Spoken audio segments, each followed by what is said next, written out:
So, good evening everyone. We are the group 3. Along with my members, we are going to talk all about the Module 2 Lesson 3, which is the different types of restaurants.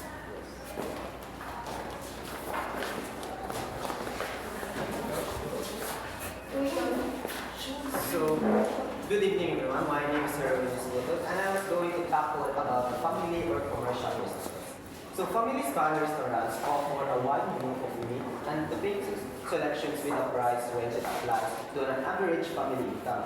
So, the family restaurant is focusing to the family that they can afford.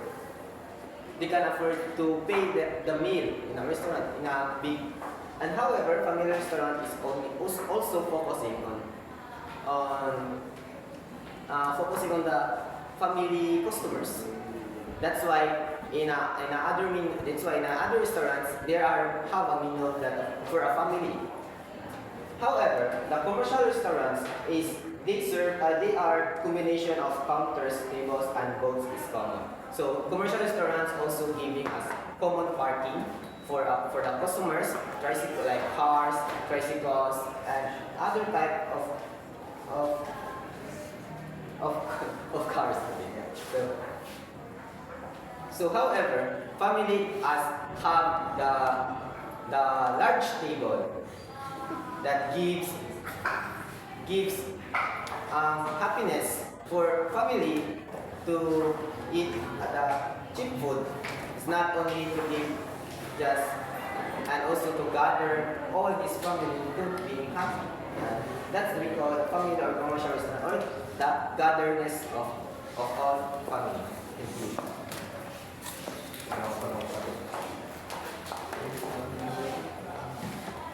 Good evening, everyone. I am Jocelyn Arteaga, so I will discuss the coffee shop. Coffee shop is a place where people can buy coffee, tea, and light snacks. Coffee shop is a place where people can buy coffee, tea, and light snacks at affordable prices. It offers quick service, making it convenient for busy people. Coffee shops are usually found in shopping malls or office buildings.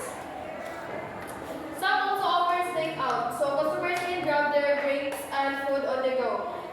These are a great place to relax, work, or meet with your friends. So that's all.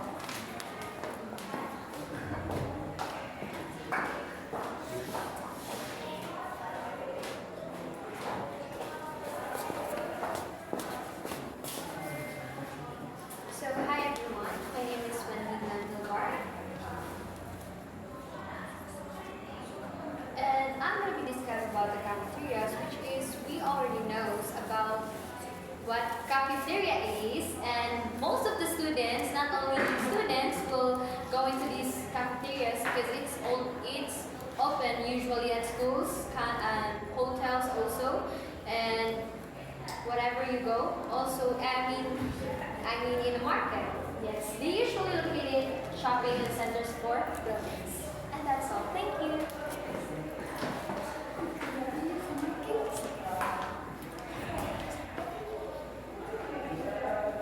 So, our next topic is gourmet restaurant.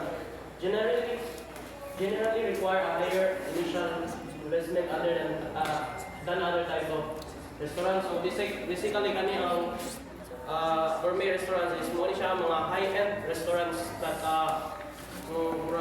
typically mo serve sila og mga sophisticated nga dishes so kanang murag ilang ito gi-bring to the highest degree ang ilang mga serve nga dish. So mo na ang kanibot siya is morning makita niya sa kanang mga salita bitaw nga mga classic kay mga design mo ni siya mga kanang tawag nga fine dining restaurant mo na siya. Ang usa may nakalahi niya sa kanang mga other type nga restaurant. So kani siya is kanang sa ilang mga dish nga gi-serve is kanang mag-use sila mga premium or often mga rare or specialty ingredients. So mag-expect ka nga ilang price is higher compared sa mga kanang mga fast food lang or kanang mga local nga restaurant. So next one is ang ilang kanang ambience. So as I said earlier, katong mga classy nga restaurant din sila. So magkuhan sila og mga soft kuan sa ilang atmosphere sa restaurant para murag kuan bitaw ang pagka elegant. Oras to.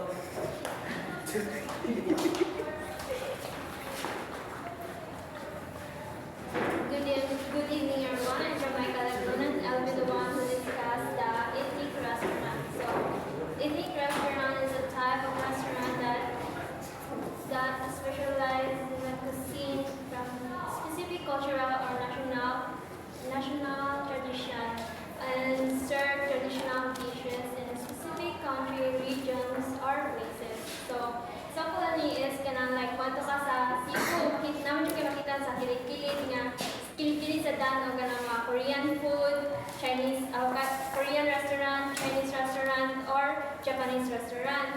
So, syempre, sa Chinese restaurant, ang ilang ipang-serve ato is mga Chinese, mga common, famous, or kanang traditional dishes ato sa China. So,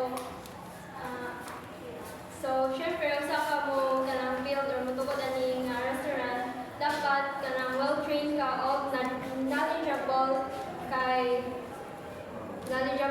para hindi ka suit sa imong customer at go, syempre, makayon sila, para kanang mura ko na sa restaurant na sa China tungod sa ilahang kanang sa design or sa ambience sa ilahang nang suit sa restaurant o syempre makakuan po sila, makataste po sila sa mga Chinese nga food or Japanese or Korean nga food.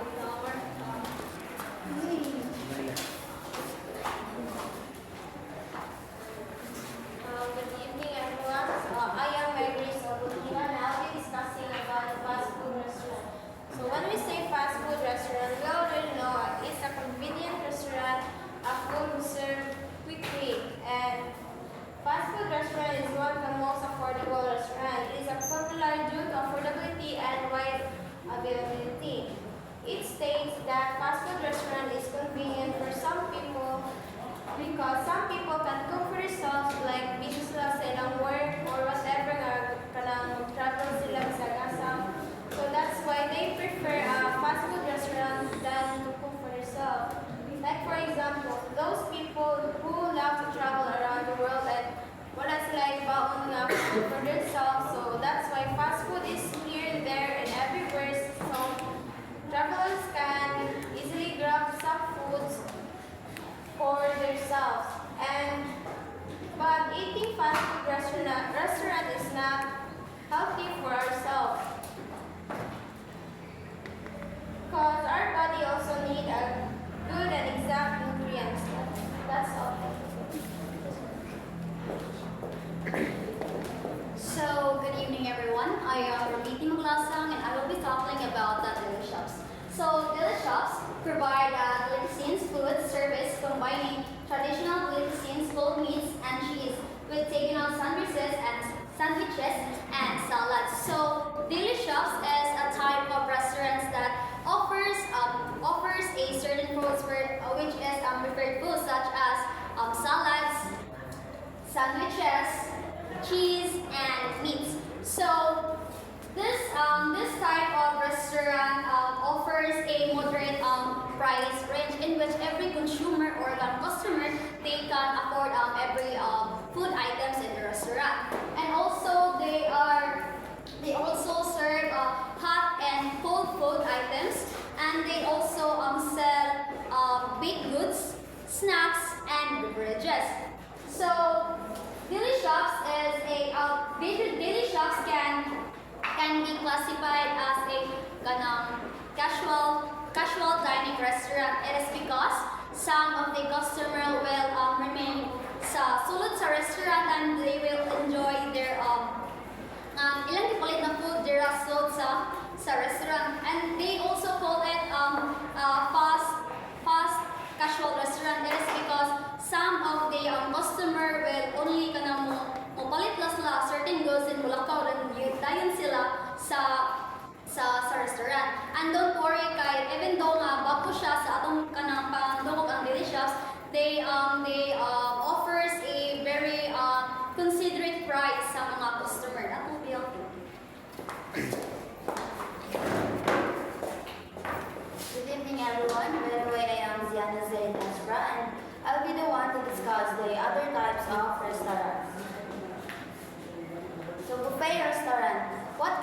mind first is buffet is there is a wide selection of foods, drinks, desserts from Filipino food to international food.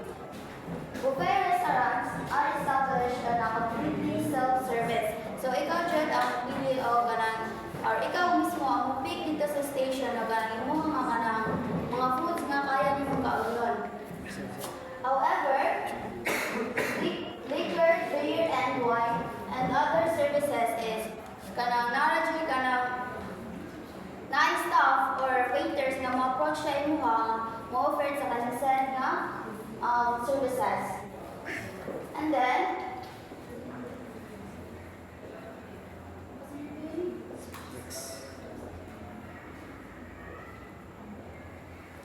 ang kaning buffet restaurant is kanang one price range ni siya. For example, ang kaning buffet restaurant is ang per head is 2K.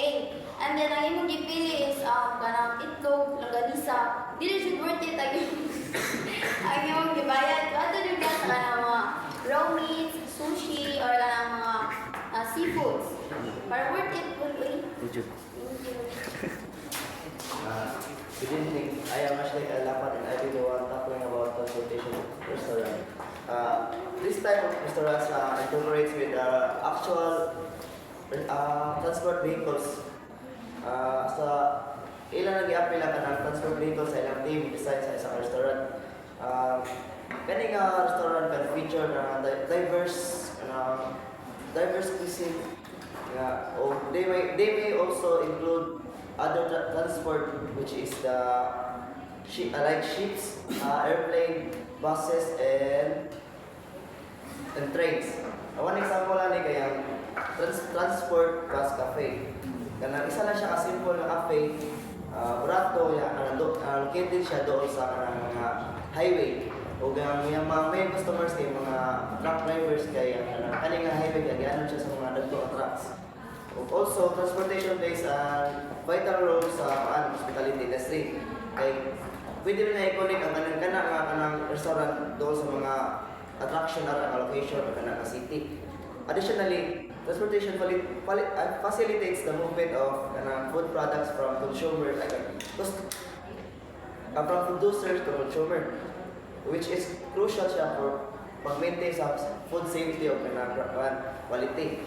O transport management system or TMS, kani siya nag-optimize sa tanan nga kanang operation sa mga restaurants.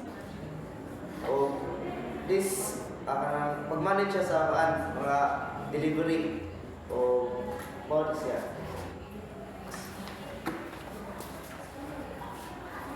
So we are going to talk about the franchising. So franchise restaurants are major components of the food service industry, particularly in the fast food sector. So franchise restaurant is a very common in the business. Because why? Because franchising restaurant is focusing how the owner of the restaurant give the permission to the other buyers to get their ingredients, recipes, all from their original restaurants. Franchising restaurants are like examples of Jollibee. There's a lot of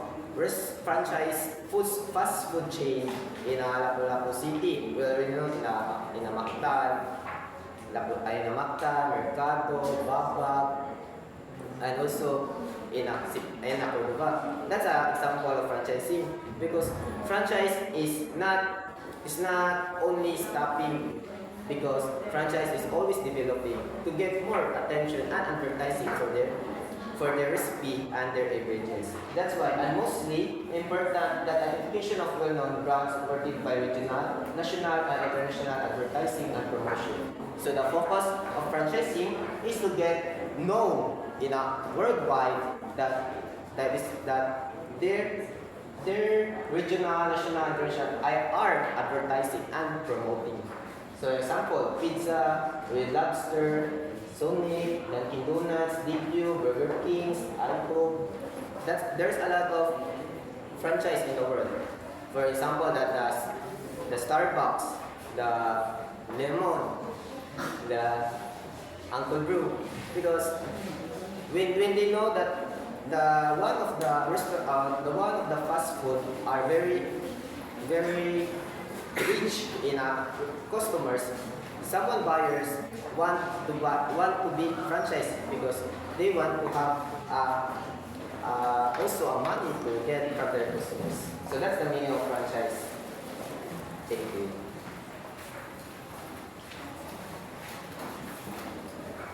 So, hi again. I'll be back for about news, which is we usually see it or saw it on public restaurants, even have star hotels, and other some. And menus, we all know that it shows how the prices, what food that you're gonna order or what you want to order, and that's all.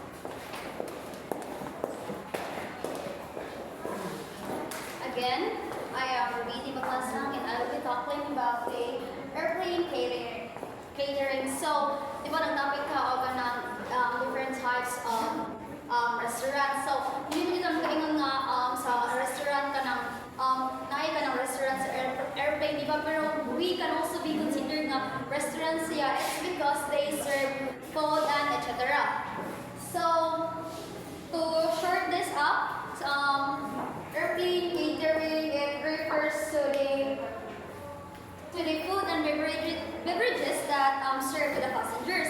So, kanang airplane, kanang catering di ay kay makakuanti ka na kaniyang maka-experience ka of different type of services. Depende sa kung sa mga klase nga passenger. There are 4 type of passenger, which is the economy class. The first one is the economy class. The second one is the premium class. The third one is the business class, and lastly is the first class. Those sa economy class, they only serve a very standard food meal set. While the premium class, they will offer you innovative food standard set. And the business class, in which they will serve you gourmet meals, luxury wines, and exceptional services. And lastly is the first class, in which they will serve you luxury meals, a very exclusive wines, and a very exceptional service sa mga sa crew. And that will be all about the airline catering. Thank you.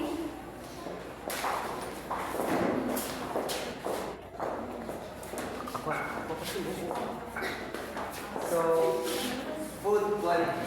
The main problem of airline companies is to cook the meal on the ground and serve it.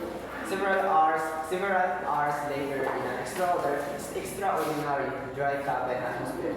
7 miles high to different groups of people with their own food preference, and whose main motivation is to travel rather than to eat airplane. So, we already know that food quality is very important when the customer are consume the foods.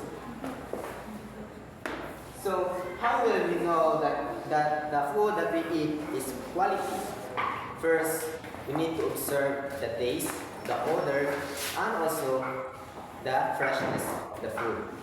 Before we cook the food, we need to know that this type of ingredients or a meal is very fresh to give a food quality, not only for the food but also to give the preference of the customers. Food quality is very important in restaurants, airlines, catering, and also the companies, because without this food quality, the business are gonna lose and also gonna fall. That's why we need to know what is the food quality.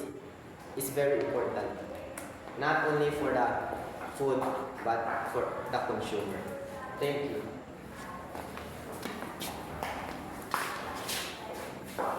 So, ang last topic is airplane galing. Kani siyang airplane galing. Sa kani siyang kitchen area nga makita ninyo sa isa ka aeroplano. Usually located near the front or middle of the cabin. So, ang kani siyang kuan airplane galley since kahaman siya function sa aeroplano, so expected nga ang iyang kuan is very compact ug limited yung size. So, matingala mo ano nakasigo sila dira og kanang kitchen, di ba? Ang ilang gigamit mga dira is mga specialized nga appliances which includes small ovens, mga heating systems o beverage dispensers. As for sa ilang staffings, unlike sa mga restaurants or fast food chains sa mga dira, ang ilang mga roles is na sila yung mga lain-lain roles, diba? Janitor, chef, mga waiter, kung sa mga na. Diri sa airplane galley, basically ang mga flight attendants ang musalo sa tanan, sila ang mag-prepare o mag-serve sa food and also many more other duties na ilang gisalo sa responsibility. Sa food o menu, usually since naman sila sa aeroplano, so ang ilang mga ipang-serve na pagkaon is pre-prepared or related lang since magagad na sila sa oras o dili sila maka-prepare o mga fresh mga meals. As for ilang ka ng service speed, dahil po siya compared sa kuan since pinaspasay na lahat nila kay magkuhan sila, mag-accommodate sila of large number of people o in a short period of time.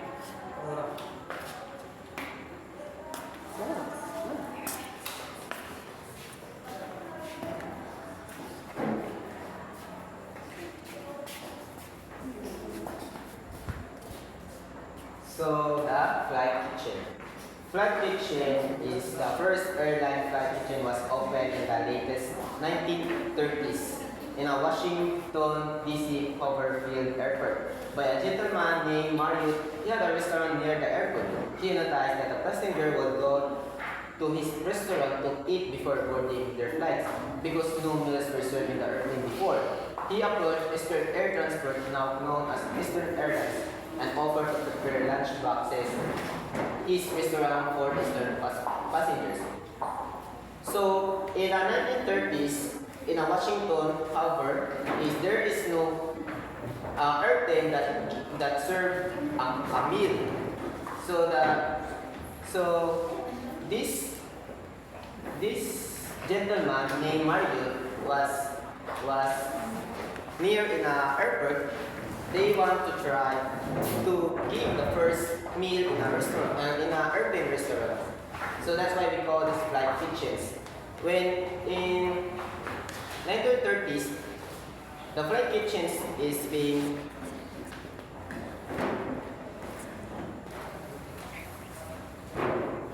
and the flight kitchen is very important today because they give the appearance and the consumers of their preference. And also, the most important is because of Marriott gentleman is we have now the airplane where there are flight kitchens and that's all. Thank you. Bye. Group 2.